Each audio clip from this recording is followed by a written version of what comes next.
प्रसार भारती अभिलेखागार की प्रस्तुति सदाबहार सुनहरे दौर का अनमोल खजाना। अच्छा मैडम, आप उस माहौल से आए कि एक पहली कहानियों की किताब छप गई प्रबल बहन। वो तो बहाना बना के प्रिंसिपल तेजा सिंह ने कहा कि भाई पीपल की कहानी बहुत अच्छी और लेकर आओ। आपने कहा कि और है नहीं, बोले हर हफ्ते एक लिखो। चलो आपने लिखा, स्कॉलरशिप मिला, किताब छप गई। उसके बाद जो रसाले हैं, मैगजीन हैं, उनकी चिट्ठी आने लगी, पत्रिकाओं के संपादकों की चिट्ठी आने लगी कि बीबी जी कहानी दो। तो आप किसी को ना नहीं कर सकती क्योंकि आपका स्वभाव बहुत नर्म था, है, अभी भी है, मैं जानता हूँ। तो आपने उनकी ज़रूरत या उनका दिया होमवर्क हो गया, फिर कहानी लिखी। अब जब दोबारा कहानी इकट्ठी होगी तो जाहिर है फिर एक किताब नहीं, बनी। फिर एक पब्लिशर आ गया। अच्छा, फिर पब्लिशर महोदय आ गए कि अब हम छापेंगे। वो कहते हमारे को दे दो ये कहानियां की तो वो किताब। कौन थे वो पब्लिशर? जलंधर के थे। जलंधर के थे। मैंने उनको दे दिया। दूसरी किताब का क्या नाम रखा? उसका नाम था वेदना। वेदना। जो प्रबल वहन थे उसके बाद आप वेदना में, वो भी ऐसे कैसे नाम रखा या कोई थोड़ा बहुत सोचा? ऐसे ही डिस्कस? रखा, वैसे ही। अच्छा, वो दूसरी किताब में प्रिंसिपल तेजा सिंह या प्रोफेसर प्रीतम सिंह किसी अध्यापक का कोई योगदान नहीं? वो अपने आप कर दिया? आपको लगा अब तो मैं ट्रेंड हो गई? नहीं, नहीं, मैंने कभी आज तक जी। सिर्फ पहली किताब का प्रिंसिपल ने इंट्रोडक्शन लिखी है, उसके बाद नहीं आज तक लिखी। किसी किताब की भी, किसी नॉवल की इंट्रोडक्शन नहीं लिखा है। मैडम, एक आप अक्सर हमें बात सुनाती हैं, आपने अपनी ऑटोबायोग्राफी आत्मकथा में भी लिखा है कि आप जब कहानियाँ लिखने लग गई तब प्रिंसिपल तेजा सिंह हौसला देते रहे, बहुत अच्छे बहुत अच्छे। फिर उनको लगा होगा कि आपको वो असली बात बताएं। वो थोड़ी कहानी सुनाइए, क्या हुई थी? जी। एक दिन मेरे को बुला के कहने लगे, कहानी तो तुम अच्छी लिखती हो मगर ये कहानी अच्छी नहीं, थोड़ी कमजोर है। हाँ, मैंने कहा नहीं जी, कहानी तो बहुत अच्छी है, आपको समझ नहीं आई। समझ नहीं आई, बहुत अच्छे हैं। वो बोलते बस अब तू रुकने वाली नहीं, अब कहीं तो लेखक बन गए, यानी ये चौथा फिक्रा हो गया आपकी जिंदगी में। 3 फिक्रे पहले थे, चौथा फिक्रा हो। अच्छा मैडम, जो दूसरी किताब थी वेदना, उसमें कितनी कहानियां थी? 10-12 होंगी। अच्छा, वो जो किताब दूसरी है वो एक प्रकाशक ने छापी, जाहिर है कि आपसे पैसे नहीं लिए, खुद छापी, उसने प्रमोट की होगी, बेचने की कोशिश की होगी। उसका रिस्पांस आना शुरू हुआ साहित्य जगत की ओर से कि हाँ? पता नहीं, मैं कभी साहित्य जगत को पूछने की, जाने की, समझने की कोशिश नहीं करती। मतलब अगर आप बुरा ना माने तो आपने साहित्य जगत को तो हमेशा जूती की नोक पे रखा कि मैं इसकी परवाह नहीं करती भी, मैं तो खुद लिखती हूँ। अच्छा मैडम, चलो इससे थोड़ा और आगे आते हैं, थोड़ा सा मैं और शालीनता वाली भाषा में बात करता हूँ कि आपका साहित्य जगत के साथ ऐसा रिश्ता रहा, आपको लगा कि मैं अपना काम कर रही हूँ, लिख रही हूँ, ये लेखक सभाओं में जाना, भाषण देना, वहाँ पे टाइम मत वेस्ट किया जाए, अपना काम किया जाए। सो जब दूसरी किताब आई, फिर तीसरी, चौथी, 5वीं आई, किताबों की बातें हम एक तरफ रखते हैं। अब आपने MA कर लिया, तो MA के बाद जाहिर है कि फिर उसके बाद ये हुआ होगा कि MA करके क्या करें। आपके पिताजी, जो फूफा जी पिताजी, वो तो नहीं रहे, लेकिन आपकी फूफी हैं और एक आपकी फूफी के अलावा एक बड़ी फूफी भी हैं, आपके फूफा जी की पहली पत्नी। तो इसके बिना गांव में बापूजी हैं, आपकी माँ है। और उस उम्र में जब आपने MA कर लिया तो जाहिर है कि घर वाले कहते होंगे लड़की जवान हो गई, शादी करो। अच्छा, नौकरी का उस समय माहौल, वातावरण नहीं होगा, आपके मन में भी कोई भावना होगी कि क्या मैं अब नौकरी करूं या परंपरागत लड़कियों की तरह शादी करूं? उसके बारे में थोड़ा बताइए। फिर जिंदगी किस दिशा में चलने लगी? शादी तो मेरी बहुत पहले ही कर दी थी। अच्छा। एक बहुत बड़े सरदार के घर में। किस उम्र में? मैं तभी 10th भी नहीं किया था। अच्छा, जैसे उस समय छोटी उम्र में शादी हो जाती। मगर वो ट्रेजेडी ऐसी हो गई कि वो जो लड़के का बाप था, जी, वो बहुत शराब पीता था। जी। और वो आप जो लड़का था वो फिजिकली कुछ उसको प्रॉब्लम थी। जी, ठीक, तंदुरुस्त नहीं था। हाँ, वो फिर ना कभी वो लेने आए, ना कभी हम गए। जी। बस एक दिन गए बस। यानी आप एक ही दिन वहाँ रहे, आपकी आत्मकथा में लिखा हुआ है। और फिर एक अलिखित समझौता हो गया कि ना वो आए ना आप गए। वो जैसे एक सपने की तरह शादी हुई और उसी तरह वो गुम हो गया सपना। सो अब जब MA कर लिया आपने, तो वो शादी वो विधिवत रूप से टूटी जैसे कि होता है, सामाजिक रूप से टूट गई? नहीं, वो घर वालों ने अपने आप कर लिया, उसका हो गया। यानी आपका कोई उसके साथ वो रिश्ता नहीं रहा। यानी आप MA करने के बाद फ्री? मैंने कहा मैंने जॉब करनी है। अच्छा, जॉब कर। मेरे को मेरे बापूजी आ गए अब पटियाला में। जी, वो गांव वाले बापूजी पटियाला आ गए। वो कहने लगे भी नौकरी करोगी तुम, हाँ ये टांगे का, घोड़े का खर्चा तो तेरी नौकरी से आ ही जाएगा। मजाक करने लगे। मजाक के, हजारों की लड़कियों को नौकरी की क्या जरूरत है। फिर वो ऐसे भी कहने लगे भी तेरे को कितने पैसे चाहिए, जी जी। मैं तेरे नाम कर देता हूँ। मेरी मदर कहने लगी ये बड़ी बेवकूफ़ है, किसी ने भी रोकर कहा ना मेरे को चाहिए, ये सब उसको दे देंगे, सब दे देगी, जी, इसलिए इसके नाम कोई पैसा नहीं करना। जी। वो बोलते अच्छा फिर कोठी ले देता हूँ, जी। जो हमारी नीली कोठी है। बोलती कोठी भी सारी इसको मत दो, जी। ये भी दे देगी किसी को। वाह। वो बोलते तू कैसे बोलती है, अब ये मेरे मदर को बोलते भी ये दे देगी। बोलती आपको नहीं पता, स्कूल में पढ़ती थी ना, रोटी लेके जाती थी, पैसे लेके जाती स्कूल की माई को दे देती थी, वो रो के कह देती थी मैं भूखी हूँ, मेरा लड़का देता नहीं कुछ, मैं ऐसे हूँ, रोज आप भूखी परताती थी। ऐसे ही और भी बहुत सी बातें हैं, इससे कोई चीज़ कोई ले जाए जी जी, एक ना नहीं करेगी। जी जी। बोलते अच्छा फिर कोठी इसके और बीरे के दोनों के नाम में, जो आपका भाई बाद में हाँ, काफी 5 बाद में उसका जन्म हुआ, आपसे काफी छोटे थे हाँ, वो, जी। उन दोनों के नाम में फिर उन्होंने कोठी वो ली। सांझी कोठी होगी, हाँ, आपकी और भैया मेरे की। को बोलते भी जितने तेरे को पैसे चाहिए खर्चने के लिए तो ले ले, बैंक में रख ले, तो नौकरी किस लिए क्या करनी है। अच्छा, आप नौकरी क्यों करना, क्या था मन में? इसलिए कि एमए कर लिया, कुछ पढ़ लिया, नौकरी का मतलब है कि मैं सेल्फ डिपेंडेंट हूँ, या नौकरी का ये मतलब है जो पढ़ा है उसको बांटूं, या अध्यापका बनने का मन में कुछ संकल्प किस लिए सोचा? कुछ नहीं था। क्या सोचा, क्यों नौकरी करनी? मेरे को ऐसे ही लगता था घर में सारा दिन मैं क्या करूंगी। अच्छा, घर में क्या करेंगे, खाली हैं, चलो कुछ किया। सब नौकर कर देते हैं, जी जी। बाकी किसी चीज की कमी नहीं है, जरूरत है, मैं क्या करूं सारा दिन। अच्छा, ऐसा कोई नहीं था, जैसे आपने प्रिंसिपल तेजा सिंह को देखा, प्रोफेसर प्रीतम सिंह को देखा, पहले प्रोफेसर बुलंद को देखा कि मैं अध्यापक बनूं इनकी तरह और बच्चों को इंस्पायर करूं, कोई ऐसी भावना भी कुछ थी? नहीं थी। कुछ नहीं था। मैं क्या करूंगी घर में यानी सारा अच्छा दिन। नौकरी करें। अच्छा, ऐसा था कि कौन सी नौकरी करें, कोई भी नौकरी करें? नहीं, कोई नौकरी नहीं, मैं ना कॉलेज में टीच करूं, यानी कॉलेज में लेक्चर लगूं, वो जिस माहौल से मैं आई हूँ उस माहौल में रहा जाए। तो फिर घर वाले मान गए आपकी नौकरी के लिए? मैं वैसे बेटों की तरह पाली थी, जी जी जी, इसलिए मेरी दोनों जो थी मदर्स थी ना, जी जी जी, बहुत अच्छी थी। वो कहती थी कोई बात नहीं, फिर इनको तो नौकरी आराम से मिल गई उस समय? पहली दफ़ा मैंने अप्लाई किया तभी वो शायद धर्मशाला में मिली आपको नौकरी। और वो भी बड़ा मज़ेदार है, जब इंटरव्यू देने गई ना, वो इंटरव्यू वाले बंदे मेरे को बोलते हैं कि तू समझ ले कि हम क्लास बैठे हैं, हम विद्यार्थी हैं, तो 2 मिनट अमृता प्रीतम के ऊपर भाषण दो। जी जी। मैंने कुर्सी के पीछे खड़ी हो गई, मैंने कहा आप बड़े बड़े स्टूडेंट हैं, इतने बुद्धू तो हो नहीं सकते, आपको पता ना हो कि अमृता प्रीतम क्या है। बहुत कि आपको एलिमेंट्री बातें भी ना पता हो। हाँ। वो तो सब पता होगा। हाँ। मैं आगे आपको बताती हूँ। ठीक है बैठ। बहुत अच्छे, वेरी गुड। वो कॉन्फिडेंस आपके काम आया, वेरी गुड। और उन्होंने मेरे को सुलाया। पुलिस अफसर की बेटी होने का जो कॉन्फिडेंस है वो काम में आया। जब मैंने बाहर आके बताया कि मैंने ये बोलते तेरे को नहीं सिलेक्ट करेंगे। जी जी जी। पर वो अच्छे। अच्छा, लोग तो अब तारीफ करते हैं, किरण बेदी नाम की एक पुलिस अफसर है, पहली महिला पुलिस अफसर है, आप तो पहली पुलिस अफसर नहीं। Very good. अच्छा मैडम, वो धर्मशाला आप कितनी देर रहे वहाँ? 1 साल से भी कम। उस समय धर्मशाला पंजाब में ही था ना? हाँ। क्योंकि ये विभाजन नहीं हुआ था बाद वाला, मेरे को जो ट्रैवलिंग सिकनेस होती थी ना, जी जी, उससे मैंने कहा भगवान मेरे को ना कहीं नजदीक का स्टेशन में, जी जी जी, वो नाभा मिल गया। वो ट्रांसफर हो गई फिर? ट्रांसफर हो गई। अच्छा, वो नौकरी पक्की लग गई थी हाँ, एकदम से? उस समय पब्लिक सर्विस कमीशन नहीं चुनता था? पब्लिक सर्विस कमीशन अच्छा, नहीं उसी चुना से था ना। पहली ही नौकरी सीधी पक्की, और वो भी पहाड़ों की ओर।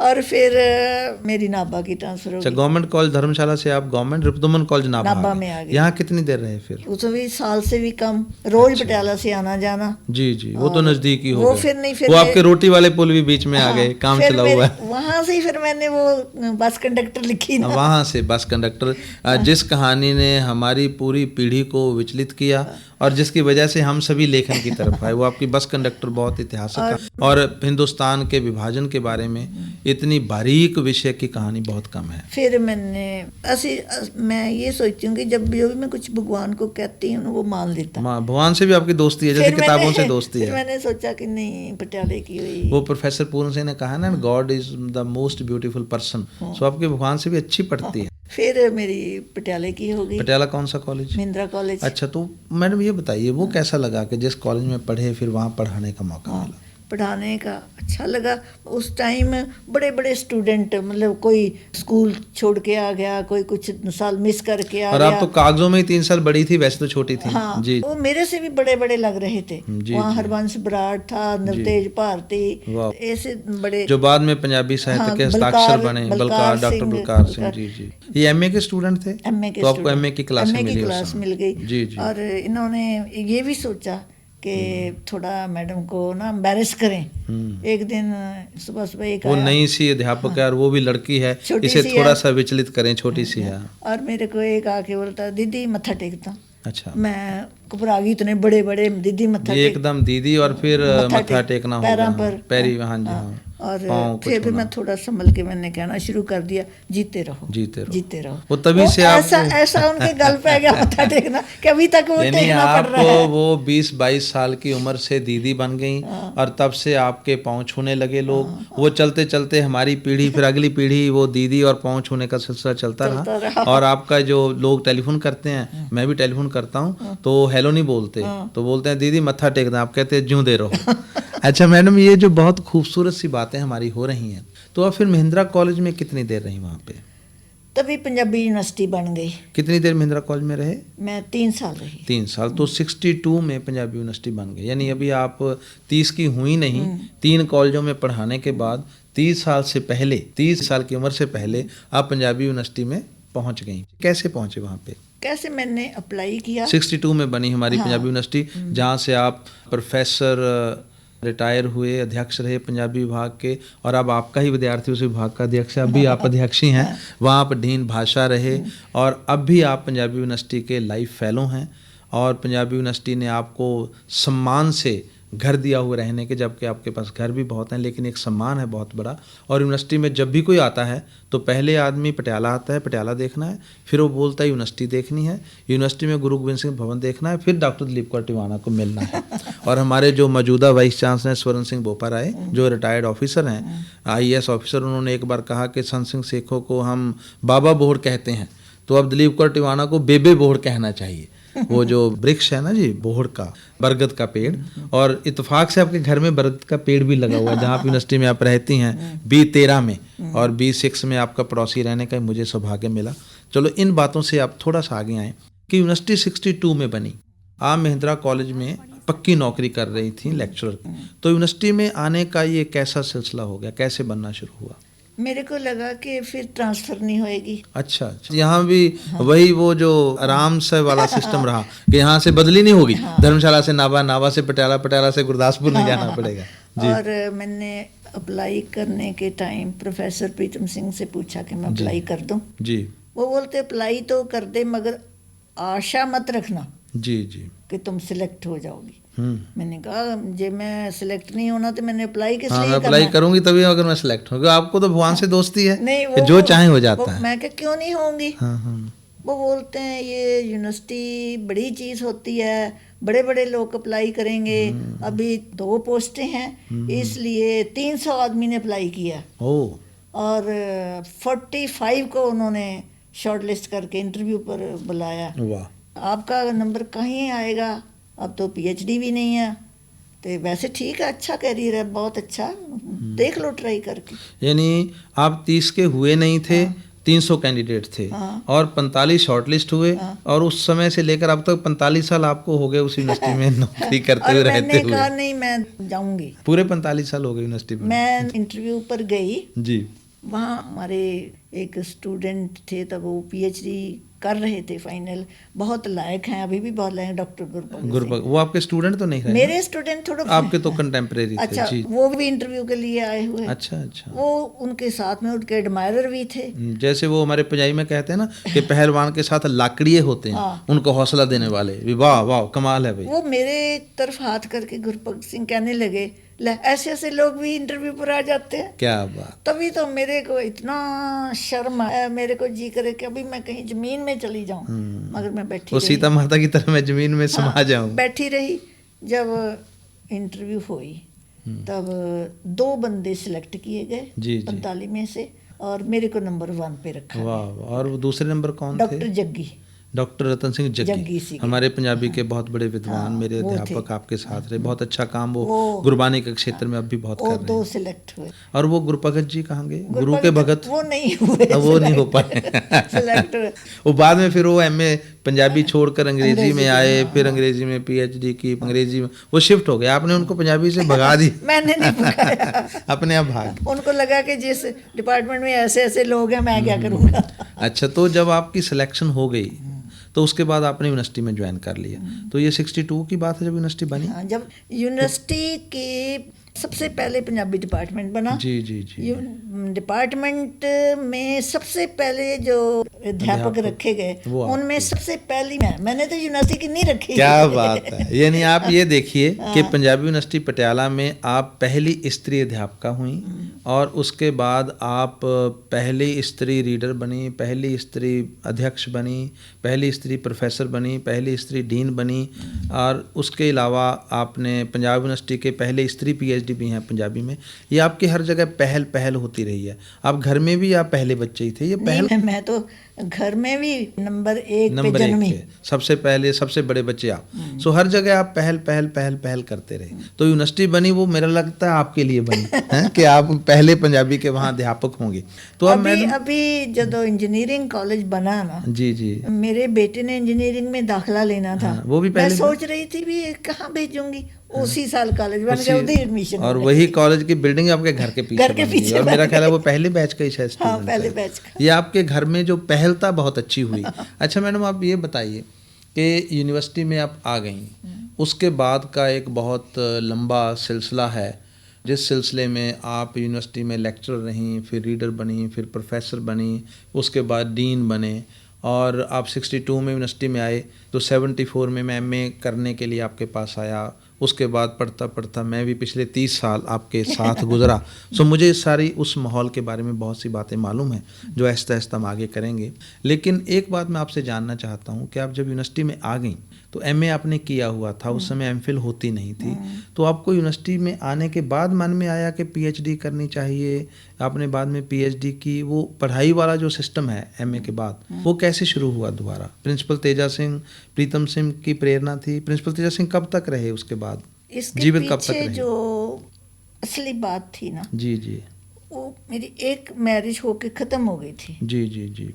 मेरे को वो तो हुई नहीं थी, समझो। वो तो जैसे हुई वैसे ना वैसे हुई। ना हुई। जी जी। और मेरे को ये समझ नहीं लगता था मिस है, मिसेस हैं, क्या है। जी जी। मैं क्या हूँ, क्या हूँ? मैं मिस हूँ या मिसेज हूँ? आपको कुछ अपनी भी मेरे को अपनी लगता था कि मैं कुछ भी नहीं एक हूँ। व्यक्तित्व का संकट आपको अंदर में महसूस मेरे होता को था लगा कि मैं कुछ भी कि मैं नहीं सोशली कहाँ स्टैंड करती हूँ, हूँ। कुछ भी नहीं। जी जी। तो मैंने उसको दफा करती हैं और छोड़ो। मैंने पीएचडी करनी तो शुरू। चलो एक कोई और अच्छा काम लें, नौकरी तो है ही है। तो आपने किस साल शुरू की पीएचडी? मेरी पीएचडी मैंने 62 में आप यूनिवर्सिटी में आए। हाँ, हाँ। 63 में पहला पंजाबी का बैच शुरू हुआ जिसको आप पढ़ाने लगे। 66 में मेरा पीएचडी हो गया। कंप्लीट हुआ था। इसका जाहिर है आपने 62-63 में शुरू किया। उस समय पंजाबी यूनिवर्सिटी में तो पीएचडी शुरू हुई नहीं होगी, जाहिर है पंजाब यूनिवर्सिटी हुई पंजाब में होगी। किया। तो आपने जब एमए किया था तब भी महिंद्रा कॉलेज पंजाब यूनिवर्सिटी में था, तो वो कैसे सिलसिला शुरू हुआ, कैसे रजिस्ट्रेशन हुई, थोड़ा उस तरफ आते हैं फिर। रजिस्ट्रेशन तो जैसे सबकी होती है, हो गई। जी जी। मगर मेरे को तभी ये नहीं मालूम था कि प्रोफेसर्स की आपस में कितनी खुंदक चलती है, लाग डाट होती है। लाग डाट जी होती जी। है। ये मेरे को पीएचडी का थीसिस कंप्लीट करने के बाद पता चला। जी जी जी।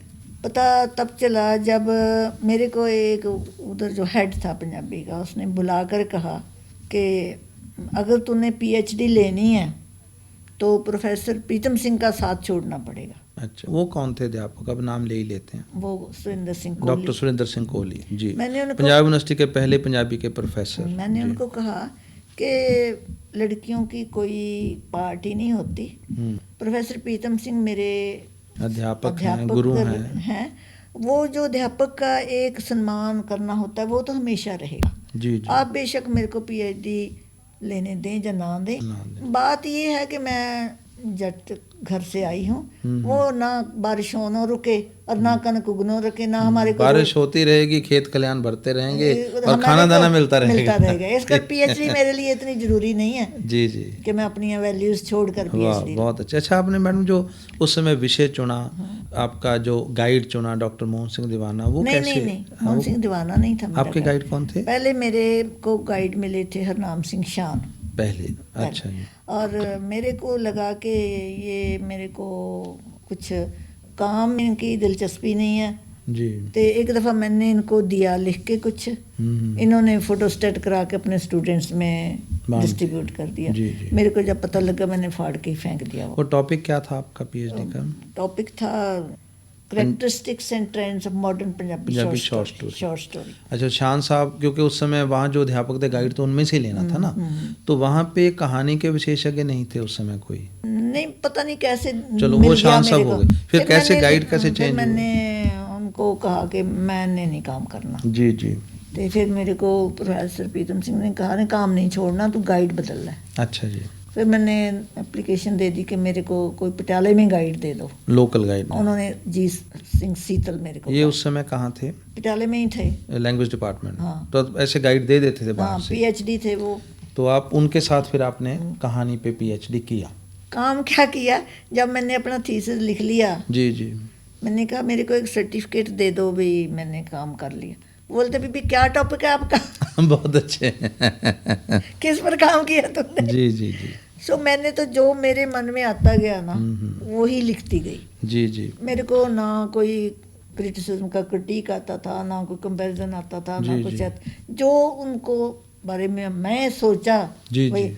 मगर वो इसीलिए अप्रिशिएट हो गया। वो creative criticism, creative criticism। Research हो गई। Research। उसी थीसिस का एक हिस्सा आपका पंच प्रमुख कहानीकार के नाम से छपा हुआ है। अच्छा, वो बताइए मुझे, तो वहाँ पे एक तो वो कई सी बातें हैं, आपके मुंह से सुनना चाहते हैं। हाँ, वो जब मैंने थीसिस सबमिट कर दिया, कोहली साहब ने पहले ही कह दिया था कि नहीं लेने देंगे। जी जी, मैं प्रोफेसर प्रीतम सिंह को भी पता चल गया। जी जी, इन्होंने उस यूनिवर्सिटी के वाइस चांसलर से कहा कि इस लड़की का वाइवा अपनी प्रेजेंस में करवाना। बोलता क्यों? बोलते ये तो मैं नहीं बताऊंगा, आप वाइवा अपने सामने करवाना। बोलता ठीक है, मगर इन्होंने वाइवा मेरा दिल्ली में रख दिया। अच्छा, प्रोफेसर फिर चले गए। दिल्ली इसलिए रखा कि एग्जामिनर वहाँ के थे? 2 एग्जामिनर उधर थे। कौन थे? एक था गोपाल सिंह दर्दी जी, जो गवर्नर भी गवर्नर फिर बने बाद में। हाँ, एक डॉक्टर हरचरण सिंह। अच्छा जी, उन्होंने प्रोफेसर प्रीतम से फिर वीसी को बोला कि ऐसे हो गया। उन्होंने क्या नहीं भाई उधर नहीं करना। थोड़े दिन बीत गए, उन्होंने सोचा वाइस चांसलर कहाँ फिर ख्याल रखेगा, फिर दिल्ली में रख दिया। अच्छा जी, फिर प्रोफेसर चले गए, ये बात छोड़ते नहीं ना, ये भी बहुत पकड़ते हैं। पक्के हैं, आपके गुरु हैं। हाँ, और चले गए तो वाइस चांसलर ने गुस्से में आके कहा टेलीग्राम भेजो, परसों को मेरे कमरे में यहाँ वाइवा होएगा। वाह वाह हो। वाइवा रख लिया। और वाइस चांसलर समझदार था, वो ऑक्सफोर्ड का पढ़ा। उसने दिल्ली यूनिवर्सिटी का एक डीन जो था लैंग्वेजेस का, दास गुप्ता, उसको भी बुला लिया। एक एग्जामिनर हो गए, एक हेड ऑफ द डिपार्टमेंट हो गया। थीसिस मेरा डिस्कस करने लग गए। इन्होंने 1 घंटा 20 मिनट मेरा वाइवा किया। वाह, बहुत अच्छे। इन्होंने कहा कि इन्होंने स्पेलिंग मिस्टेक्स की हैं। जी। कोहली साहब ने कहा, मैंने कहा भाई आपकी यूनिवर्सिटी या किसी और यूनिवर्सिटी में कोई स्पेलिंग डिक्शनरी बनाई है तो मेरे को कोई बता दो। स्पेल्स की डिक्शनरी पंजाबी में है है ही ही नहीं, इसलिए किसी को ठीक कोई बोलता है कैसे तो- लिखता है, कोई कैसे लिखता है, लिखता किसको ठीक माने। किसको ठीक बाद में पंजाबी यूनिवर्सिटी ने शब्द जोड़ कोश बनाया, हाँ। लेकिन तब तक कुछ नहीं था, ये चला गया। फिर उन्होंने कहा कि ये इसने जो पीछे लिस्ट दी हुई है किताबों की।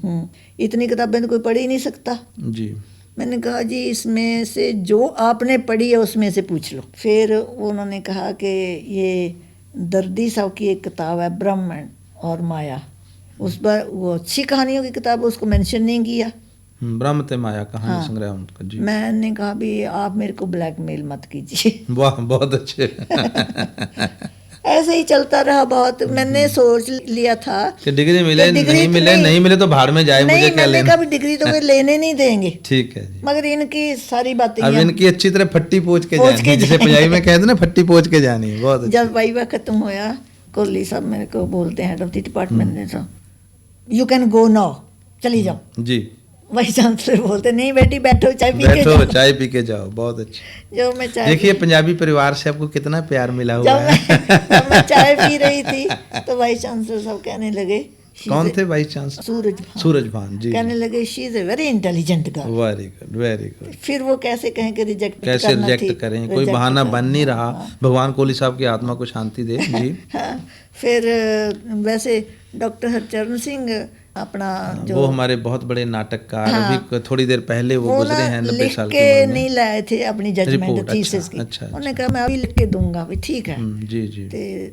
जो गोपाल सिंह दर्दी थे वो मेरे सामने ही कहने लगे वाइस चांसलर साहब मैं एक बात की हैरानी है, लोग की थीसिस पास कराने के लिए तो सिफारिश आती थी, इसके थीसिस फेल करने के लिए फेल आती करने की सिफारिशें आती हैं, बहुत अच्छी। आती थी। फिर उन्होंने मेरे को डिग्री तो दे दी मगर लिख दिया जी, कि जी। क्योंकि लिविंग ऑथर डिस्कस किए हैं जी, ये जी। पब्लिश नहीं होना चाहिए। जी जी, इसीलिए फिर आपने वो थीसिस उस रूप में प्रकाशित नहीं प्रकाशित नहीं किया, किया। उसका कुछ हिस्सा किया। हाँ। पंच प्रमुख कहानीकार, आपने 5 कहानीकार लिए, बहुत अच्छी किताब है आपकी वो, जिसमें मोहन सिंह दीवाना है तो कहानीकार। ऐसी मेरी पीएचडी की कहानी यानी आप जब भी फेल होने की तरफ जाती हैं पास हो जाती हैं। हाँ। ऐसा है मैडम कि अब की पीएचडी भी हो गई, आप यूनिवर्सिटी में लेक्चरर भी लग गए, और माशाल्लाह उस समय तक आपकी 30 साल की उम्र भी पूरी हो गई, 3 दशक कंप्लीट हो गए।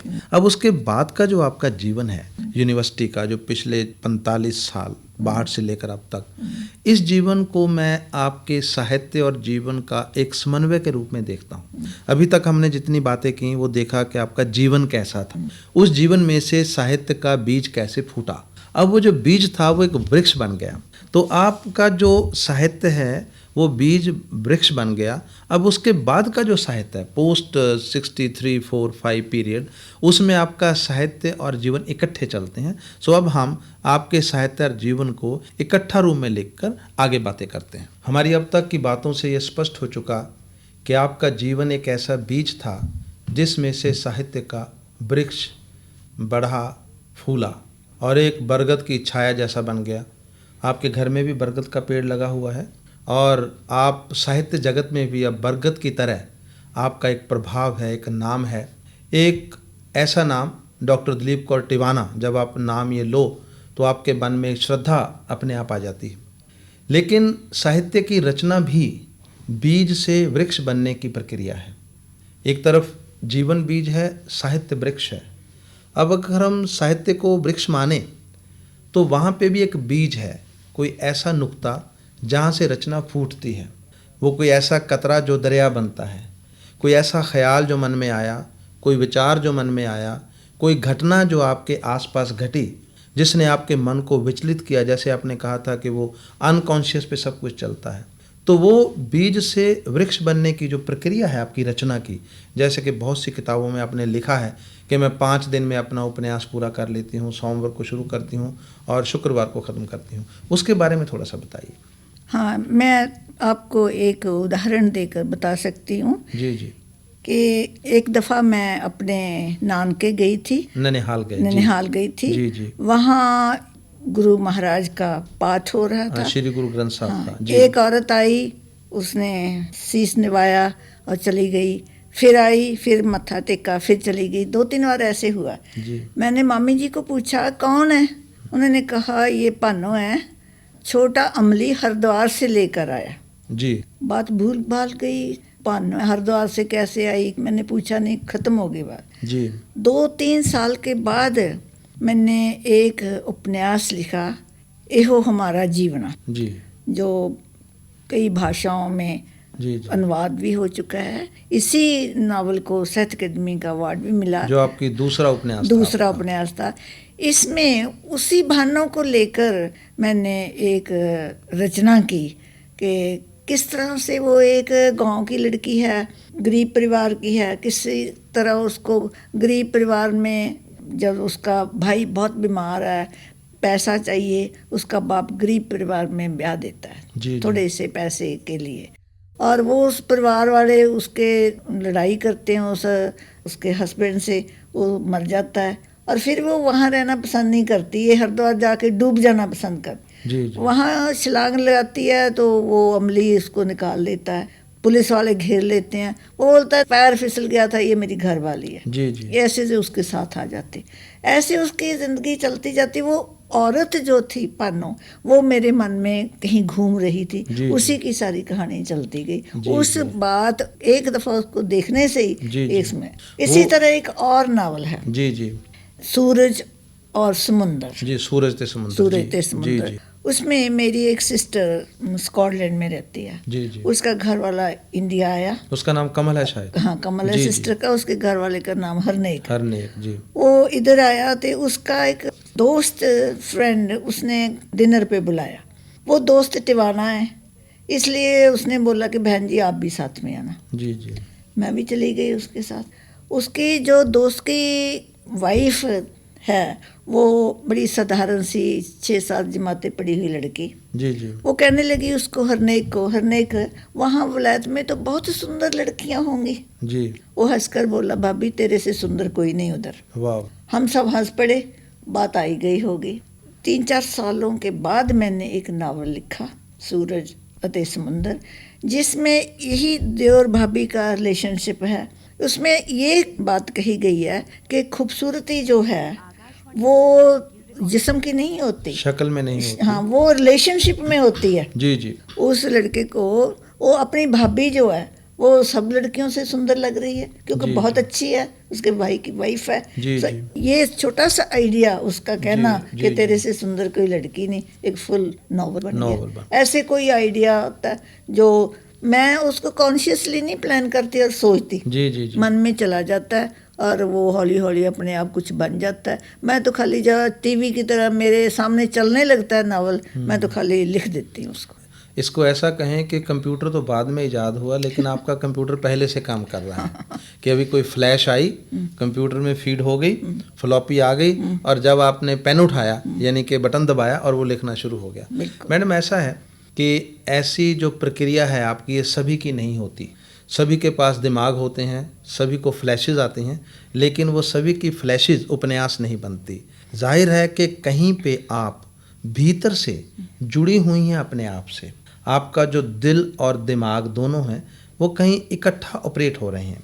एक दफ़ा मेरे हस्बैंड ने कहा, भूपेंद्र सिंह जी, हाँ, प्रोफेसर साहब ने। प्रोफेसर साहब ने कहा कि आप मेहनत नहीं करती अपने उपन्यासों पर। जी, जी, जी। आप जितनी इंटेलिजेंट हैं उसी अपनी रचना में नहीं देती है सब कुछ। जी, जी। इसको मेहनत करनी चाहिए। उनके कहने पर मैंने एक नावल को दोबारा रिवाइज करके लिखा। वो तो नहीं, अभी ठीक नहीं है, इसको और रिवाइज करो। जी, जी। फिर रिवाइज किया, 3 दफ़ा करने के बाद वो कहने लगे जो पहले वाला था वही अच्छा है। आपको उसे कहना था ना, जो नालायक विद्यार्थी होता है उसको 3 बार फट्टी लिखनी पड़ती है, लेकिन जो अच्छा वो पहली बार ही ठीक लिख लेता है।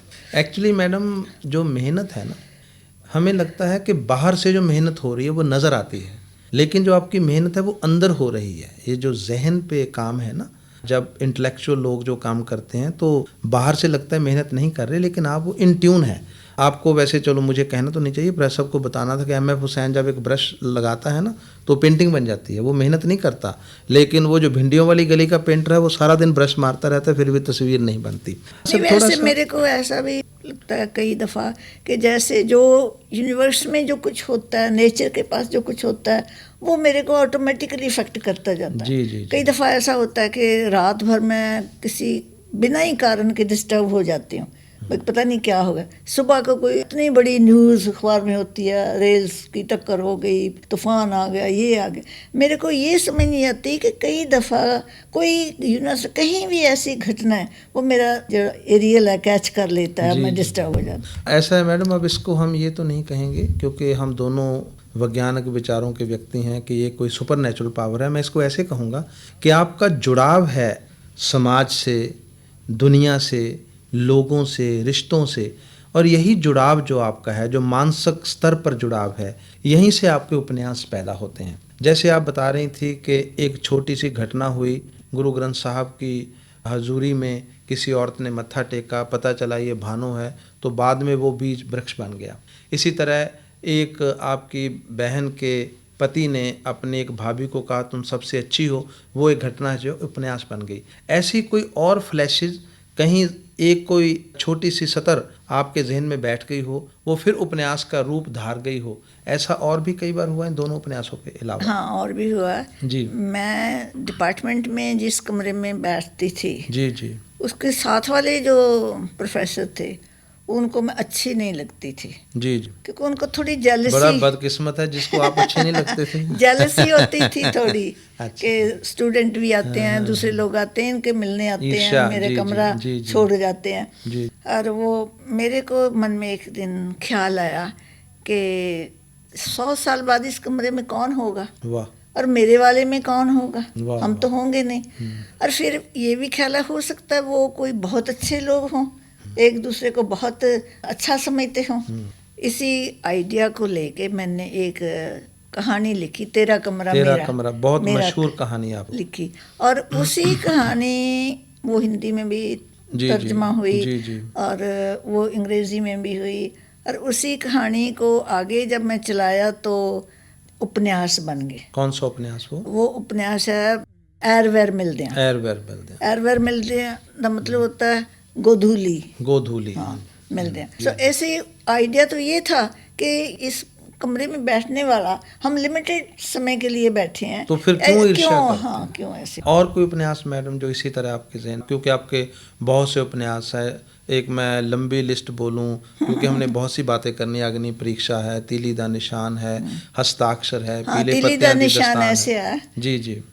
यहाँ हमारी एक वाकफ औरत थी, वो बहुत बड़े सरदार से मैरिड थी। जी जी सरदार की और दूसरी तीसरी मैरिज थी। जी जी बहुत खूबसूरत औरत थी जी। वो सरदार की डेथ हो गई तो उसने अपने नाक में जो उसमें तिल्ली थी, नोज रिंग, वो नहीं उतारा। जी जी। सभी लोग ये कह रहे थे कि विडो को ये नहीं रखना चाहिए।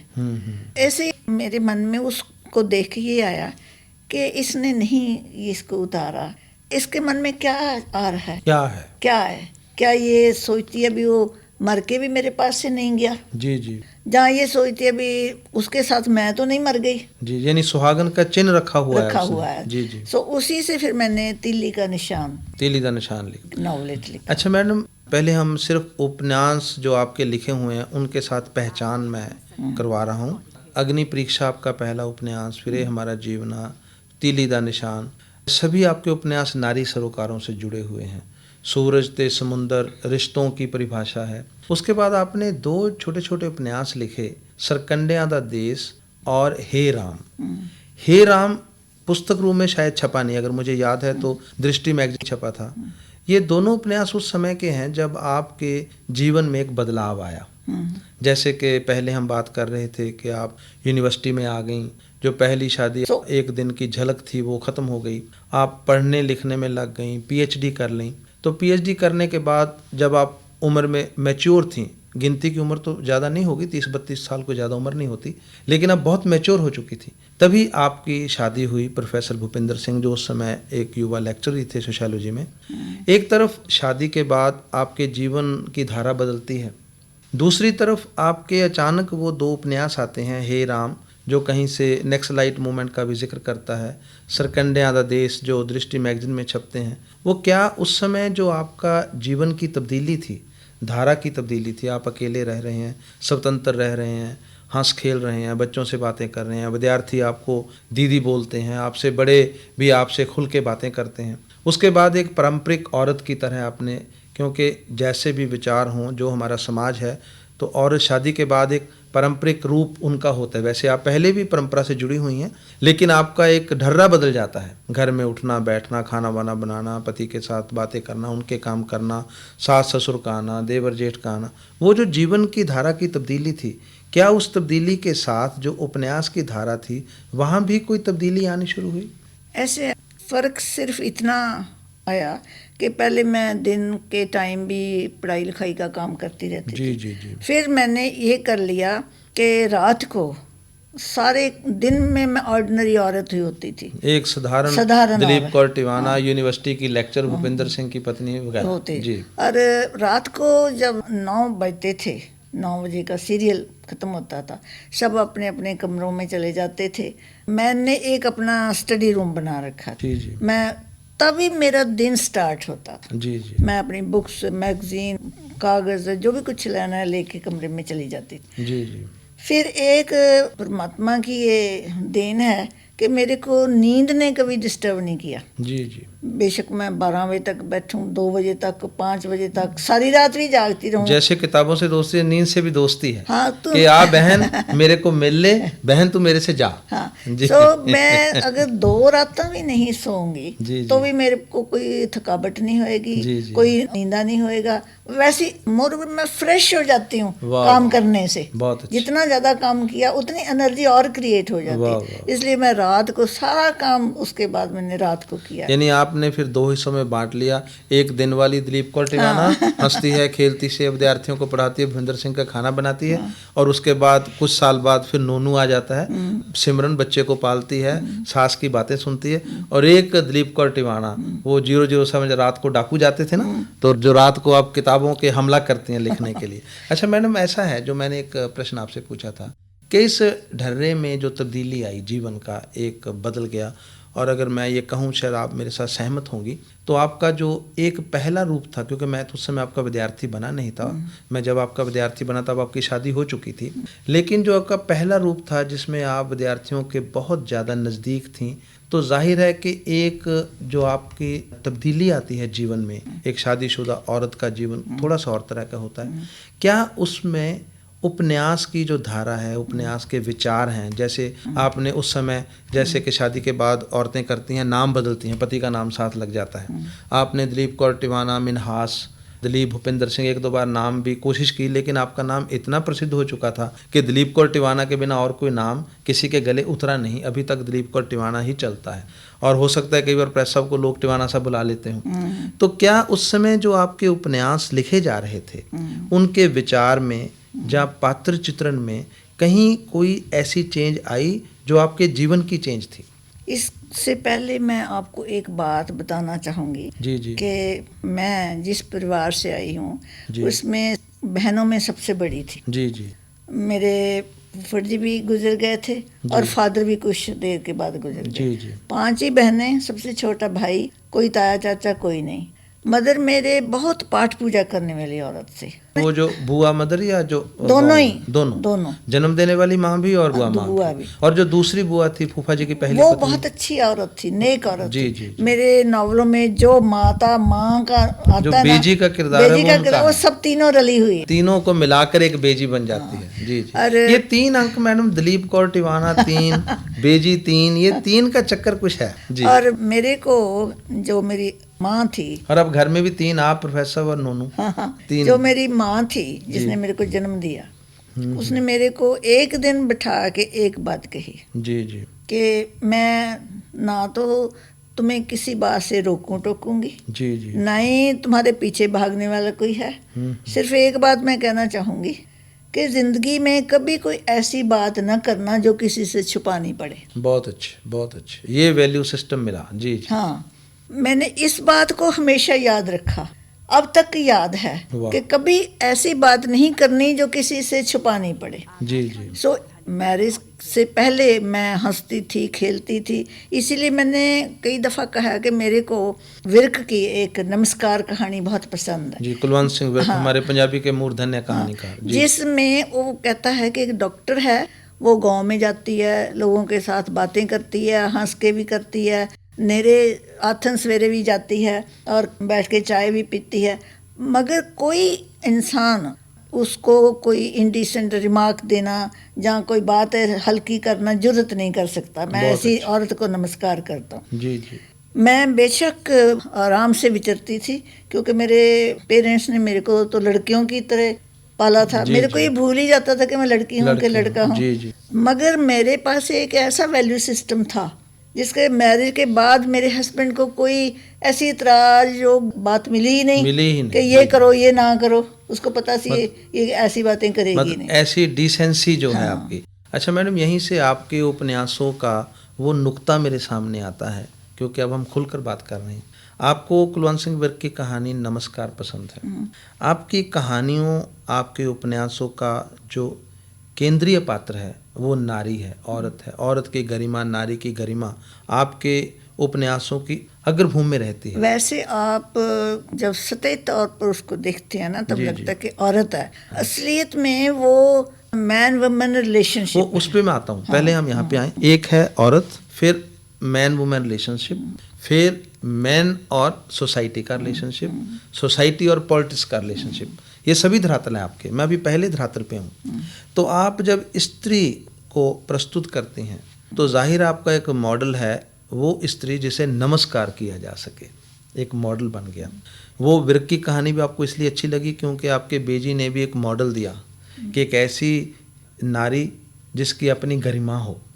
मैं आपसे एक ये प्रश्न पूछना चाहता हूँ कि आपका अग्नि परीक्षा, आपका एहो हमारा जीवना जो गुरबानी की तुक से आया, एहो हमारा जीवना तू साहब सच्चे देख, तीली दा निशान, हस्ताक्षर जिसे हिंदी में हस्ताक्षर कहेंगे, पीले पत्तियां दी दास्तान, पीले पत्तों की दास्तान, वहाँ से चलते चलते बहुत सारे उपन्यास, और आपका जो सबसे बड़ा उपन्यास जिस पे सरस्वती अवार्ड मिला, कथा को उर्वशी तक, उसमें जो नारी है, फिलहाल सिर्फ नारी की बात, वो नारी वही है जिसकी गरिमा है, वही नारी है जिसको श्रद्धा से देखा जा सकता है। जहाँ भी कहीं आपकी नारी उस धरातल से थोड़ा भी विचलित होती है, जैसे कथा कौरवशी की जो लड़की है प्रिंसिपल के साथ भागती है, या पीले पत्तियां दी दास्तान की जो नारी है वो दिल्ली में जाकर अपनी उन कीमतों को छोड़ देती है, उस समय वो नारी आपको पचती नहीं। कथा कौरवशी में वो लड़की प्रिंसिपल खुदकुशी कर लेते हैं, मर जाते हैं। पीले पत्तियां दी दास्तान की जो लड़की है वो भी अपने जीवन से किनारा कशी कर लेती है। जो उस धरातल से उतरी हुई नारी है उसको आप स्वीकार नहीं करती, ऐसा क्या कारण है? हाँ, मैंने ये समझा है कि हमारी पंजाब की जो संस्कृति है जी जी, ये इंडिविजुअलिस्टिक नहीं है। जी जी, जैसे मैं कहती हूँ कि दिल्ली के जो लेखक हैं या लोग हैं जी, वो जी। गमलों में उगे हुए बूटे हैं, जी जी, कहीं से उठा के कहीं भी रख दो। जी जी, मगर पंजाब के जो लोग हैं वो वृक्ष की तरह जमीन में हैं, जी जी, और वृक्ष को अगर आप उखाड़ोगे तो सूख जाएगा। जी, ये जो संस्कृति है जो आपने बोला ना, पीले पत्तों की दास्तां, उसमें जी। लड़की जाती है तो जी जी, उसमें मैंने ये दिखाया कि जब एक लड़की अपना गलत रास्ता चुनती है तो अपने आप को खाली डिस्ट्रॉय नहीं करती, जी जी, उसका जो फादर है वो शर्म से ही मर जाता है, जी जी, उसकी माँ जो है पागल हो जाती है, जी जी, उसका भाई जो आईएएस की तैयारी कर रहा था वो फौज में भर्ती हो जाता है, घर छुट्टी नहीं आता, जी, और उसका प्रोफेसर भाई जो औरत की आज़ादी की बातें करता था वो अपनी वाइफ को मारना शुरू करता है। वो खाली अपने आप को डिस्ट्रेस, सारी फैमिली इफेक्ट होती है, जी, क्योंकि हम फैमिली में भी समाज में जुड़े हुए लोग हैं। इसलिए जो मैं नारी को पेश करती हूँ वो खाली जो मर्जी कर ले, उसको जस्टिफाई करना शुरू कर दे, जैसे मर्जी जिए, ये मेरे से नहीं होता। यानी उसका निजी फैसला मान्य नहीं है, सामाजिक फैसला होगा।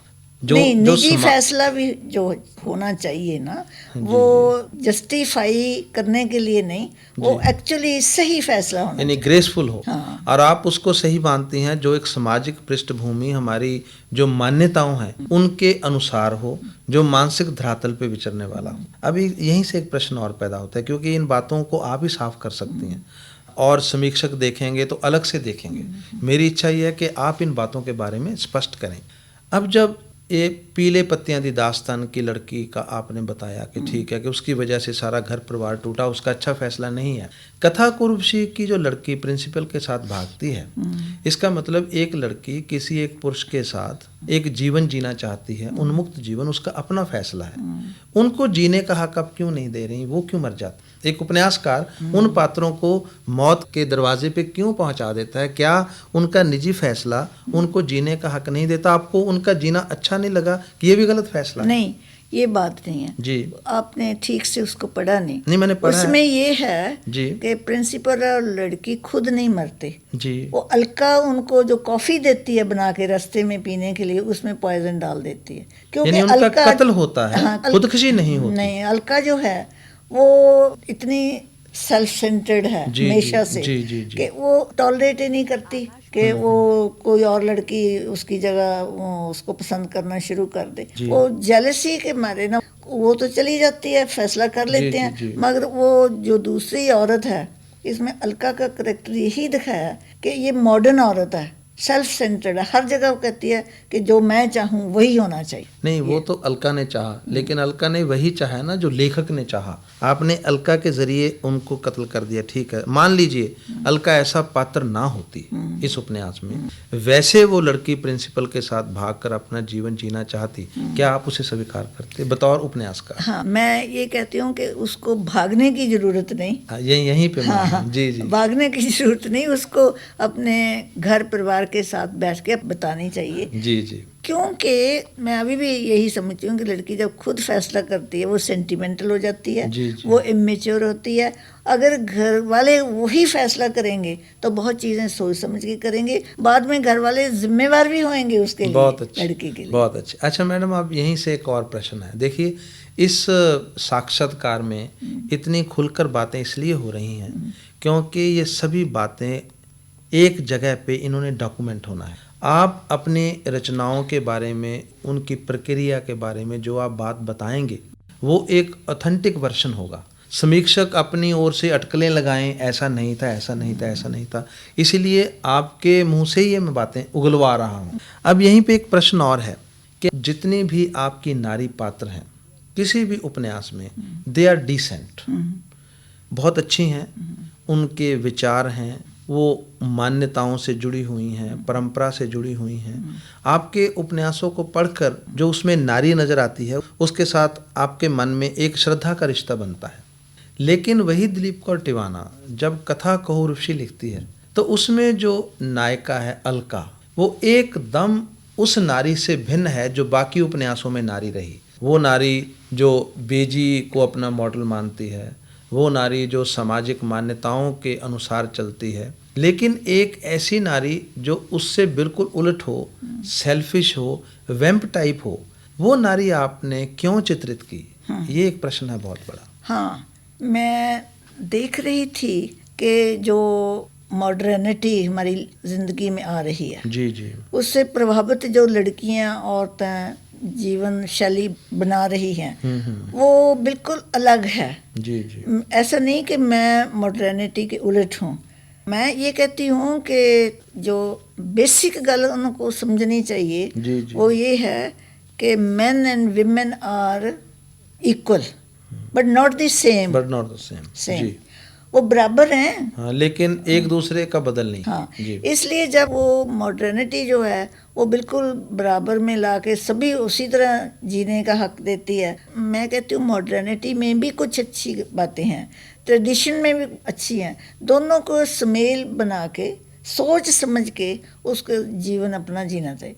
मेरा ये भी विचार है कि हम कुछ समय के लिए इस धरती पर आते हैं जी, और ये जो जन्म है, इसको मैंने एक नावल लिखा, उसका नाम है जन्म जुए हारे। जन्म जुए हार। कि पहले समय में हम प्रॉपर्टी हार जाते थे, राजधानी हार जाते थे, पैसे हार जाते थे, मगर अब जो ज़िंदगी की खेल हम खेल रहे हैं उसमें तो जीवन ही हार रहे हैं। जी जी, सो ऐसी खेल नहीं खेलनी चाहिए ज़िंदगी की जिसमें हम अपने आप को ही हार जाएं। सो वो उसमें अलका जो है वो एक कम्प्लीटली मॉडर्न औरत है। मैं ये दिखाना चाहती थी कि मॉडर्न औरत अगर अपने ऐसे जिएगी तो उसका ये हश्र होता है। मैडम यहीं से एक और सवाल है। कथा उर्वशी मैंने बड़ी अच्छी तरह पढ़ा, आपके सभी उपन्यास पढ़े और मैं बहुत सौभाग्यशाली हूँ, बहुत से उपन्यास छपने से पहले पांडुलिपि के रूप में पढ़े। कथा उर्वशी की जो अलिका है वो मॉडर्न है, मॉडर्निटी के प्रभाव के नीचे वो सेल्फ सेंटर्ड है, अपने लिए बहुत सी उसकी इच्छाएं हैं, लालसाएं हैं। लेकिन उस उपन्यास में कहीं कहीं एक पैराडॉक्स नज़र आता है, क्योंकि इसका भी जवाब आप ही दे सकती हैं, समीक्षक नहीं देंगे। आपकी बैकग्राउंड है एक बड़े परिवार की, सरदारों का परिवार, अमीर परिवार। कथा उर्वशी का नायक उसी घर का, ऐसे ही घर का एक बेटा है जो बहुत संपन्न है। अलका से उसकी शादी होती है जो साधारण परिवार से आई है। आप उसमें बार बार जब अलका का पात्र चित्रण करती हैं तो अक्सर आपके पात्रों के जरिए, क्योंकि जो पात्र हैं वो आपने ही बनाए ना, आपके पात्रों के जरिए ये बात बार बार उभरती है कि ये छोटे घर से आई है, छोटे घराने से आई है, इसलिए इसकी वैल्यूज़ नहीं है। इसका क्या कारण? असल में मैं कहना तो ये चाहती हूँ कि छोटे बड़े घर पैसे से नहीं होते जी, वो वैल्यूज से होते हैं। कई घर बेशक पैसा ना हो पर वो वैसे बड़े लोग होते हैं। जी पर कई लोग ऐसे होते हैं कि वो बिल्कुल छोटे लोग होते हैं। सो ये भी है कि दूसरी बात इसमें ये भी है कि जब ये ज़िंदगी के फैसले करने हों जी तो कभी सेंटिमेंटल होके तरस करके किसी पर, जहाँ वैसे ही बिरगार सोचे समझे, जहाँ खाली शक्ल देख के फैसले नहीं करने चाहिए। इसमें सारी चीज़ें जैसे पुराने समय लोग करते थे ना, कि किस घर से है, किस फैमिली से है, किस बैकग्राउंड से है, वो मीनिंगफुल थी सब कुछ। इसलिए सेंटिमेंटल होके जो फैसले है, इसीलिए लव मैरिजेस कितनी फेल हो रही हैं। ये आपका विचार है। मैडम ऐसा है, यहाँ तो एक बात स्पष्ट हुई कि आप अपने उपन्यासों के जरिए, अपने विचारों के जरिए, अपनी विचारधारा के जरिए आपको लगता है कि जो पुराने विचार थे वो ठीक थे, पुराना सिस्टम ठीक था। नहीं, मैं ये कहती हूँ जी जी कि जो पुराना सिस्टम है उसमें भी बहुत सी अच्छी बातें जो थी। हाँ, यानी जो उसकी अच्छी बातें थी हाँ, वो हमें नहीं छोड़नी चाहिए। जो नए जीवन की अच्छी हैं वो रख लेनी चाहिए। दोनों का एक समन्वय बनना चाहिए। बहुत अच्छा। ठीक है। अब मैडम थोड़ा आगे चलते हैं हम, कि आपने जैसे पहले कहा कि आपके उपन्यासों में अक्सर ये कहा जाता है कि ये नारी चित्रण है, लेकिन ये नारी चित्रण नहीं है, ये नर नारी के संबंधों का चित्रण है, स्त्री पुरुष के संबंधों का चित्रण है। आपके जितने भी उपन्यास हैं उसमें जो स्त्री पुरुष का संबंध है, देखिए ये हमारा साक्षात्कार बहुत ही महत्वपूर्ण साक्षात्कार है, इसलिए कोई भी ऐसी चीज़ छूटनी नहीं चाहिए जिसके बारे में आप ही साफ कर सकती हैं कि मैं क्या सोचती थी। आपके विचार हैं कि इंसान को, विशेषकर औरत को, मानसिक धरातल पे विचरना चाहिए, उसको मानसिक तौर पर संपन्न होना चाहिए। आपके लिए तन 2 नंबर पे, मन 1 नंबर पे आता है। लेकिन आपके किसी भी जो पात्र है, खासकर स्त्री पात्र, वो कहीं भी तन के स्तर पर नहीं गुजरती, जबकि आपके और जो साम्यक कहानीकार हैं अजीत कौर, वो सिर्फ तन के ही स्तर पे गुजरती हैं। मैं ये नहीं कहता कि तन पे स्तर पे ही गुजरना चाहिए, लेकिन मन के साथ तन का भी एक महत्व है, शरीर का एक महत्व है। लेकिन आपके उपन्यासों में तन बिल्कुल गौण है पात्रों में, विशेषकर स्त्री पात्रों में, वो सिर्फ मानसिक धरातल पर चलती हैं। इसका क्या वजह, क्या कारण है? वैसे तो मैं समझती हूँ कि मैं सोच समझकर ऐसा नहीं करती कि वो माइनस कर दूं, पर मेरे को लगता है कि तन जो है, जी जी, मॉडर्निटी में यही है कि वेस्टर्न जो सिस्टम है उसमें सारा एम्फेसिस ही तन पर है। जी जी जी, कि दवाइयाँ और हो जाएं, डॉक्टर और हो जाएं, उम्र लंबी हो जाए, देह के सुखों के लिए सभी, चाहे सफ़र करना है, चाहे घर में रहना है, सभी एसी हो, कारां हो, ये हो, जो तन है ये सुख में रहे। मगर उन्होंने इस बात को माइनस कर दिया कि इसकी उम्र लंबी करके, सुखों में रख के, इसको फिर करना क्या है। जी जी, वो बिल्कुल माइनस हो गया। इसी तरह से हमारी जो ट्रेडिशनल थी उसमें बिल्कुल तन को माइनस करके वो स्पिरिचुअल साइड पे ही चले गए थे। जी जी, इसलिए उधर भी डेवलपमेंट रुक गई पूरी। जी जी, पर इसीलिए अब ये ज़रूरी है कि दोनों में कोई बैलेंस होना चाहिए। पर उसका मतलब ये नहीं कि आप तन की जो खेड है उसको ही गाते रहें, सोचते रहें, करते रहें। ये तो एक माध्यम है। हाँ, कुछ करने का, कुछ अचीव करने का, सोचने का, ना कि आपने, हम जो रोटी खाते हैं जीने के लिए, ना कि जीते हैं रोटी खाने के लिए। बस यही मेरे नावलों में फ़र्क है।